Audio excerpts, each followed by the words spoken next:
Assalamualaikum warahmatullahi wabarakatuh. Salam sejahtera. Anda bersama saya Nizal Muhammad dalam podcast Jom Bisik.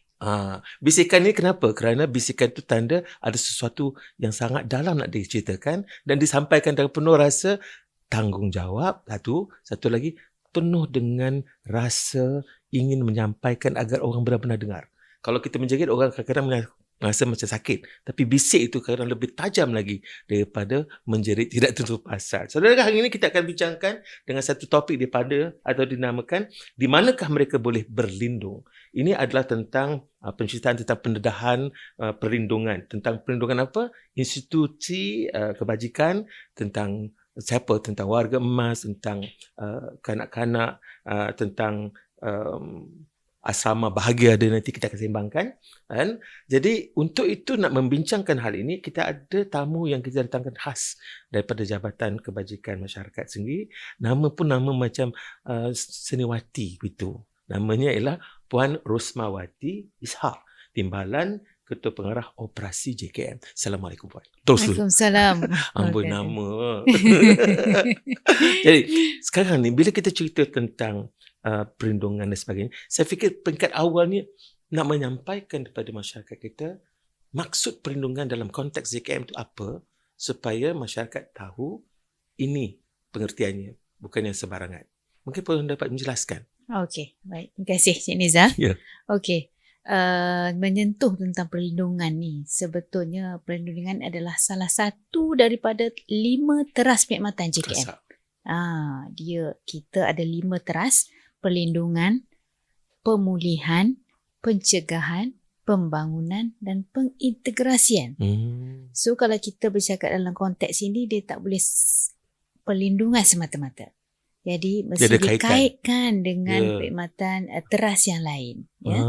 So dalam konteks ini, apabila kita sebut perlindungan di bawah Jabatan Kebajikan Masyarakat, kita mempunyai perundangan yang tertentu yang memberikan punca kuasa kepada kita untuk melindungi kumpulan sasar kita. Antaranya kumpulan sasar yang paling dekat dengan teras ini adalah warga emas, orang kurang upaya, kanak-kanak dan juga wangsa keganasan rumah tangga serta orang bapa. So di situ terdapat akta-akta tertentu untuk yang memberi kuasa kepada kita untuk melindungi kumpulan sasar ini. Baik, institusi kebajikan itu pula bagaimana? Institusi kebajikan ni dia ada beberapa kategori.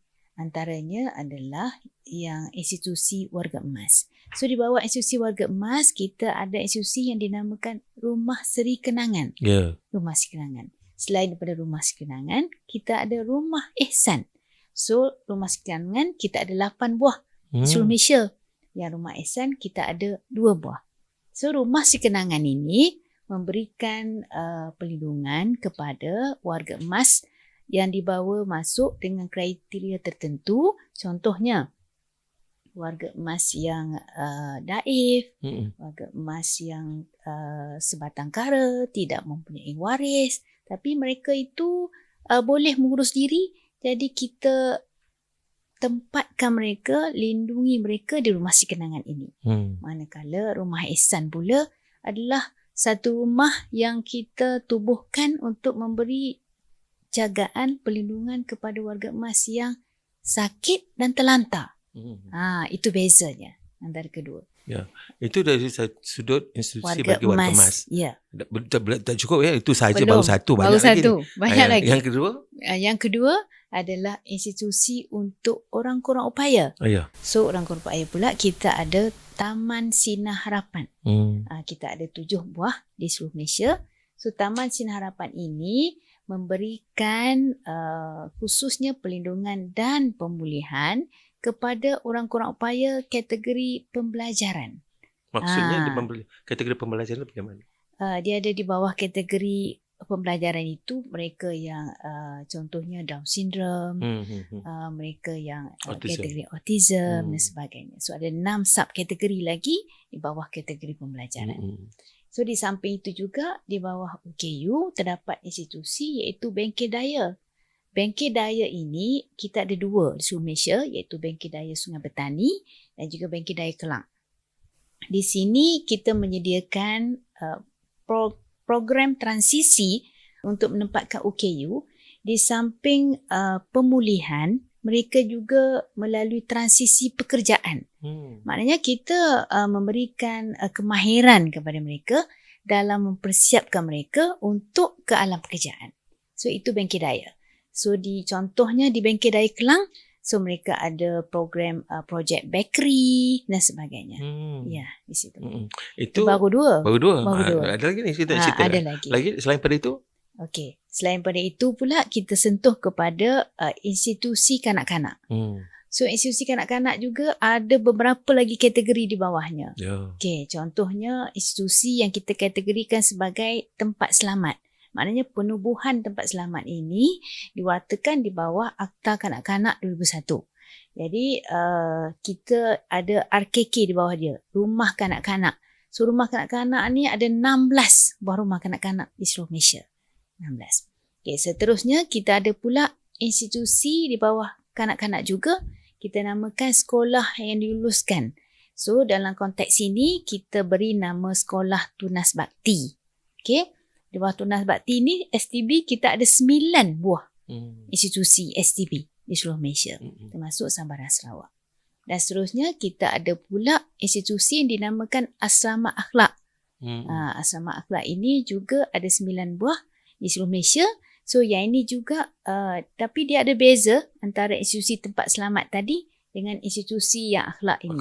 Kerana institusi tempat selamat menempatkan kanak-kanak yang menjadi mangsa penderaan, mangsa pengabaian dan sebagainya.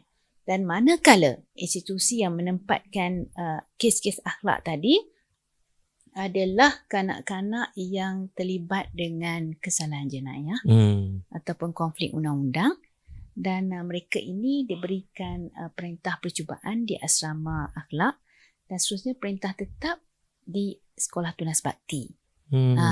Jadi institusi perlindungan ni bukan sedikit, bukan satu ya, jadi dia bukan banyak. Satu. Ya. Ini baru banyak lagi kategori kan? Ya, ada beberapa lagi kategori. Jadi kita nak ceritakan tu panjang. Jadi cuma nak memberikan kepada kefahaman kita semua bahawa yang dimasukkan dalam institusi kebajikan ini adalah seluas mata memandang. Ya. Tanggungjawabnya berat.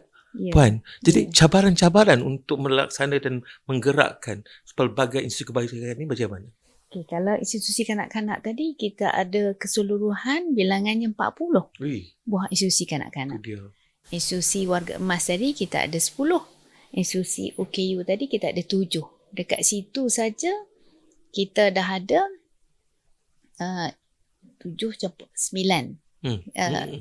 59 buah. Di situ saja. Ada lagi kategori yang lain-lain. Dalam konteks hari ini kita bercakap berkaitan dengan institusi perlindungan. Kalau tadi Cik Nizal tanyakan berkaitan dengan cabaran, sudah tentu memang ada cabaran-cabaran yang tersendiri. Sama ada cabaran dari segi semasa penguatkuasaan ataupun semasa kita menerima di peringkat awal kita menerima aduan. Jadi pegawai di peringkat perkhidmatan luar ataupun dikenali sebagai pelindung di bawah Akta Kanak-Kanak ataupun pegawai akhlak di bawah Akta Kanak-Kanak juga. So mereka ini yang akan membuat siasatan. Mereka ini akan pergi kepada pengadu yang membuat aduan, sama ada aduan melalui talian kasih ataupun aduan melalui telefon, ataupun ada juga yang kes-kes yang mana telah dirujuk oleh pihak hospital ataupun pihak PDRM. Itu adalah sumber-sumber rujukan yang kita terima. Oleh kerana saya ni pendedahan dengan kerja di komuniti, pembangunan masyarakat, maka kadang-kadang tertimbul orang ataupun aspek kepimpinan komuniti ini dalam diri saya. Sampai bilakah kita nak memberikan semua beban ini kepada institut seperti JKM? Nak menjaga rakyat jelata yang kadang-kadang boleh diusahakan dan digerakkan oleh komuniti sendiri. Dan kalau kata kanak-kanak yang yang katakan Down syndrome ke ataupun apakah tidak ada satu pendekatan di dalam komuniti sendiri membina kekuatan untuk akhirnya mereka yang menjaga kelompok mereka sendiri daripada semuanya ditanggung oleh institusi seperti JKM yang sebenarnya sudah pun terbeban dengan bagai bebanan. Jadi bagaimana kalau ada pandangan begitu, apakah itu boleh menjadi satu shall we say, atau boleh kita katakan sasaran kita, harapan kita ataupun objektif kita untuk berubah anjakan paradigmanya, istilah ni. Daripada dulu semuanya kita lepaskan, kali ini ada rasa kepertanggungjawaban bagi komuniti untuk ataupun masyarakat, terutamanya keluarga, memegang tanggungjawab itu. Macam mana Puan? Okey. So setakat ini Alhamdulillah kita di JKM ini di samping kita memberikan perkhidmatan yang utama tadi, kita katakan dalam konteks hari ini kita membicarakan tentang institusi perlindungan dan juga pemulihan. Tapi di JKM sendiri kita telah mulakan projek ataupun program yang membawa ataupun yang diuruskan, dikendalikan oleh komuniti. Cantik. Yang mana kita menyediakan platform ini untuk komuniti bersama-sama dengan kerajaan untuk membantu dalam usaha pemulihan ini tadi. Cantik. Tanpa membawa mereka itu, mereka-mereka yang perlu mendapat perlindungan ke institusi. So mereka boleh dipulihkan di dalam suasana komuniti itu sendiri. Cantik. So contohnya untuk OKU kita menyediakan program pemulihan dalam komuniti. Yang di mana mereka mendapatkan pemulihan di situ, dan ini juga menjadi orang kata transit untuk mereka mempersiapkan diri dari segi training pengurusan diri, dan mereka boleh ditempatkan di institusi sekolah bagi tujuan kelas pemulihan untuk PPKI dan selanjutnya lah. Jadi komuniti itu boleh diberikan latihan, pendedahan untuk melaksanakan tindakan itu. Cantik. Di bawah gerak kerja NGO, pertubuhan PDK itu sendirilah. So mereka ini yang mengendalikan, yang running the program sepenuhnya lah. Andainya ada di komuniti kita ni yang terasa terpanggil, dia rasa dah sampai masanya kita bertanggungjawab. Jadi bagaimanakah mereka nak mendapatkan maklumat dan terus mendapat bimbingan yang terbaik bagi menghasilkan usaha itu di tempat mereka? Okey. So dalam konteks ini, sebenarnya apabila kita di peringkat perancangan, apabila ada perancangan untuk mengadakan program, ada hasrat, maknanya ada hasrat untuk mengadakan satu program yang memberikan faedah kepada kumpulan sasar kita, sama ada melalui NGO ataupun mungkin komuniti itu sendiri. So mereka boleh kemukakan proposal tu kepada kita, kerana kita saban tahun kita ada perancangan untuk menambah program-program ini. Cantik. Contohnya kalau dalam konteks OKU tadi kita katakan PDK, pemulihan dalam komuniti. Dalam konteks warga emas pula kita ada pusat aktiviti warga emas. Yang mana warga emas ini boleh diintegratekan, mereka tidak melalui proses kesunyian, malahan mereka boleh mingle dengan warga emas dalam komuniti itu untuk melakukan pelbagai aktiviti yang memberi faedah kepada mereka. Sudah ada artinya istilah bahasa Inggeris dipanggil user case. Cases yang bermaksud sudah ada hasil-hasil yang pernah dilaksanakan dah berjaya. Ya, kita memang sudah melalui proses penilaian outcome. Kita telah membuat penilaian dan didapati memang dari segi penilaian memang sangat-sangat positif, dan ternyata program-program yang diwujudkan ini memberikan kesan impak yang sangat besar kepada komuniti. Tanpa memisahkan mereka di dalam keluarga, tanpa mereka ini dibawa untuk proses pemulihan ataupun perlindungan di institusi kebajikan. Ini kena janji dengan saya ni Puan. Saya suka minta pegawai sembilan termasuk ketua pengarah kena ada satu sesi di mana kita membawa cerita-cerita ini dan Puan kena bawa kes-kes yang berjaya ini untuk diketengahkan ke masyarakat. Boleh. Ini bukan Sangat boleh. Ya. artinya ini bukan sesuatu fata morgana. Wah gitu. Ya. Kan? Tetapi ini adalah hasil sebenar yang berlaku di tengah-tengah gelanggang lapangan Betul. supaya orang tahu bahawa it is not impossible. Betul. Oh, tiba-tiba orang putih lah pula. Bila bercakap dengan artis yang lain. Dia bukan satu yang mustahil. Jadi bila tidak mustahil, kita datang dengan contoh-contohnya, realiti di lapangan. Dan saya percaya ramai di antara masyarakat akan cuba untuk memikir ke arah itu. Kerana saya nampak ada trend positif ke arah itu oleh masyarakat kita sekarang. Dibandingkan dengan sebelum COVID. Sebabnya kata orang mantra kita jaga kita tu rupa-rupa menjadi. Betul Jadi sekali. kalau begitu biasalah untuk dihubungi, maksudnya melalui website, website melalui 15999. kita ada taburan PKMD Pejabat Kebajikan Masyarakat di seluruh daerah. Kita ada 105 buah Pejabat Kebajikan Masyarakat Daerah dan ada 15 Pejabat Kebajikan Masyarakat Negeri. Boleh je mana-mana nak drop. Dan juga di samping itu kita juga ada talian kasih yang juga boleh menyalurkan apa jua cadangan. Talian kasih ni 15999. 15999. Saya boleh hafal, takkan tahu. Anda tak boleh tak? Jadi ini peringkat awal, ini baru gear 1. Kan? Anda semua dengar apa disampaikan oleh Puan Rosmawati tadi. Sekarang ni kita akan masuk ke gear kedua. Lapisan kedua ini lagi dalam kita pergi, dan oleh kerana itu saya minta anda sambil berbisik-bisik itu rehat seketika. Kami nak berbisik sedikit, lepas itu kita kembali. Jangan lupa untuk teruskan bersama dengan Jom Bisik.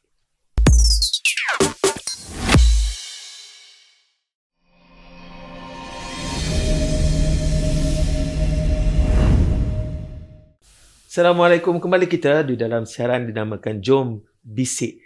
Jom Bisik ini adalah podcast rasmi JKM, dan kali ini dalam episod ketiga ini kita sembangkan tentang perlindungan dengan tajuknya di manakah mereka boleh berlindung.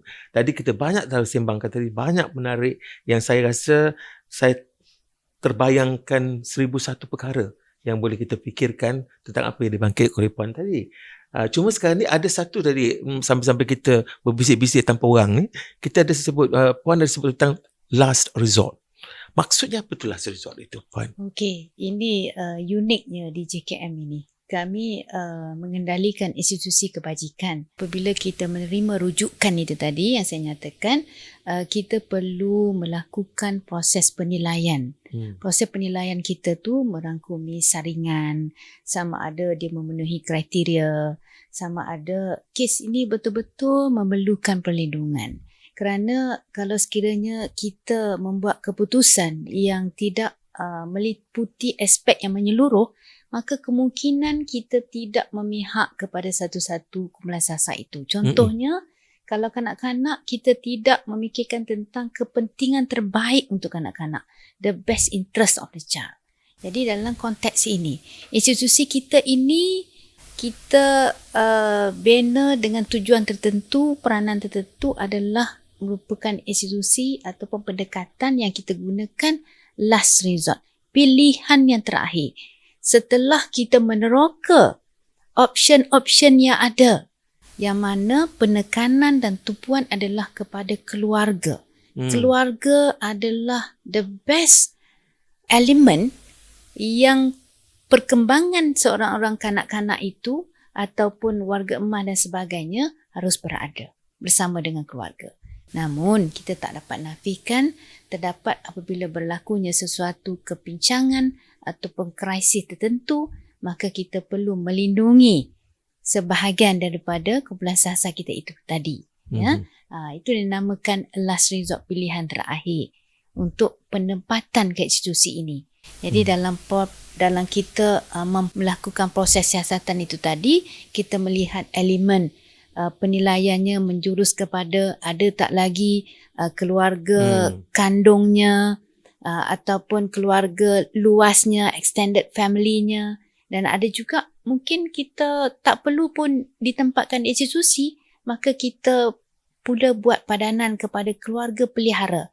So setelah kita explore, kita teroka pelbagai option itu tadi, barulah akhir sekali apabila tidak ada option ataupun risiko tinggi Kalau kita kekalkan Dengan pembelasan asas itu, maka baru kita tempatkan dia ke institusi. Bermakna mulai sekarang ini masyarakat kena faham bahawa kita lebih terpanggil untuk penyelesaian itu ataupun penlibatan keluarga di dalam proses pemulihan atau penjagaan dan perlindungan kumpulan sasar kita. Ingat, bermakna kerana ada kecenderungan masyarakat kita ini untuk main lepas tangan. Tetapi kadang-kadang seperti mana kata Puan tadi lah, kita kena buat kajian. Mungkin yang menjadi masalahnya ada 2 orang dalam keluarga itu, tapi ada extended family dia yang berminat nak membantu ataupun mahu. Jadi bila kita tidak buat begini, kita main ambil saja dan kita tidak memanfaatkan ni, kita rugi. Kerana ada unsur-unsur yang boleh kita pulihkan di peringkat keluarga lagi. Cantik itu. Last resort. Betul. Satu lagi institusi yang dipanggil, saya dengar tu saya terasa tenang dan gembira. Dinamakan Asrama Bahagia. Asrama Bahagia ni bagaimana pula? Okey, Asrama Bahagia ini adalah yang bertempat di Kuala Lumpur. Dia merupakan salah satu daripada asrama akhlak. Kita ada 9 asrama akhlak di seluruh Malaysia. Asrama Bahagia adalah salah satu daripadanya. Okey, Asrama Bahagia Kuala Lumpur ini menempatkan kanak-kanak perempuan Sahaja. Berusia 10 hingga bawah 18 tahun. So mereka ini normally yang diberikan perintah percubaan kerana terlibat dengan konflik undang-undang, ataupun mereka di bawah Seksyen 46 atau kanak-kanak, which is mereka yang kanak-kanak yang tidak terkawal, beyond control. So di situlah institusi yang melindungi ataupun memberikan pemulihan kepada kanak-kanak daripada kriteria ini. Dan mereka ni apa yang diberikan kepada mereka waktu berada di Asrama Bahagia? Okey. So di dalam Asrama Bahagia ni, mereka akan melalui proses dari segi kita menekankan konsep K, iaitu K yang pertama adalah kita memenuhi segala keperluan asas sebagai seorang manusia, keperluan asas makan minum, pakaian, tempat perlindungan dan sebagainya. Dan seterusnya, kita juga menekankan kepada elemen kebajikan. Maknanya kebajikan kanak-kanak itu kita lihat. So, setiap kanak-kanak ni tempatkan di situ, kita ada profil dia. So, ada profil yang mana profil ini sangat penting kepada kita. Kita mengetahui latar belakang kanak-kanak itu. Dengan itu juga apabila kanak-kanak itu ditempatkan di institusi, kita bukan memutuskan hubungannya dengan keluarga. So, keluarga masih diberikan kebenaran untuk visit dan sebagainya lah, untuk dibawa pulang dan sebagainya, sewaktu perayaan dan sebagainya. Dan yang seterusnya adalah berkaitan dengan itu kebajikan. Maknanya kita di institusi pun kita ada wang saku dan sebagainya. Itu semua berkisar tentang kebajikan kanak-kanak itu. Dan yang kedua adalah keselamatan. Di mana di dalam institusi ini sudah tentu keselamatan ini adalah aspek yang sangat penting ditekankan.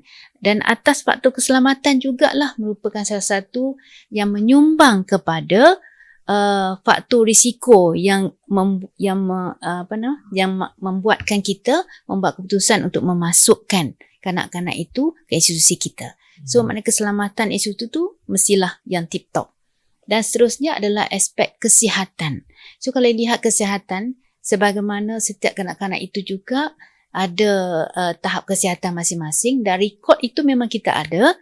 So, mana-mana kanak-kanak yang masih lagi dalam peringkat rawatan, maka kita bawa dia terus untuk mendapatkan rawatan. Dan begitu juga di dalam institusi. Sakit demam dan sebagainya, kita sentiasa ada pegawaian on call. Dan kerana kita menjaga mereka ini, that's why kita ada shift tertentu, ada penjaga tertentu yang kita assign dan mereka ini tidak pernah ditinggalkan keseorangan. Biasalah bila kita bercakap tentang usaha-usaha kebajikan, usaha perlindungan dan sebagainya, timbullah desas-desus mengata, susah ke prosedurnya, bagaimana mereka nak mendapatkan jalan untuk meletakkan kumpulan sasar itu di situ. In other words, dalam bahasa orang putih kata, is it easy or difficult? Jadi kita dah sampai kalau orang bertanya kita dalam bahasa Inggeris bermakna susah lah. Macam mana kita nak menjelaskan bahawa the procedure is not that difficult. Bukan susah. Yeah. Jadi macam mana, Puan? Tentang prosedur ini, sebagaimana yang tadi kita katakan bahawa penubuhan institusi itu sendiri adalah di bawah akta. Dia ada section-section tertentu untuk tujuan institusi tertentu, kategori tertentu. Jadi mereka yang berkait dengan kesalahan undang-undang, maka barulah mereka ini dirujuk ataupun dibawa kepada kebajikan untuk melihat dari aspek perlindungan atau pemulihan akhlak itu tadi. Jadi di situ maknanya dia bukan terbuka kepada sesiapa sahaja. Namun begitu ada juga di mana kategori tertentu yang mana dia mendapatkan kelulusan ketua pengarah. So yang di sini dia ada elemen of rujukan daripada keluarga itu sendiri. Yang itu juga ada juga yang kita ambil bawa masuk, iaitu berdasarkan kepada yang ini. Dan namun begitu, walaupun ia spesifik ataupun khusus untuk kumpulan sasar tertentu yang mana dikendalikan di bawah perundangan tertentu, namun begitu sebagaimana yang tadi kita nyatakan bahawa penilaian itu, saringan itu yang perlu dibuat dengan teliti. Pertama, penilaian ini bertujuan untuk mendapatkan laporan sosial yang kita katakan, sama ada laporan pelindung ataupun laporan akhlak. Maka laporan ini perlu ditender ke mahkamah untuk hakim membuat keputusan.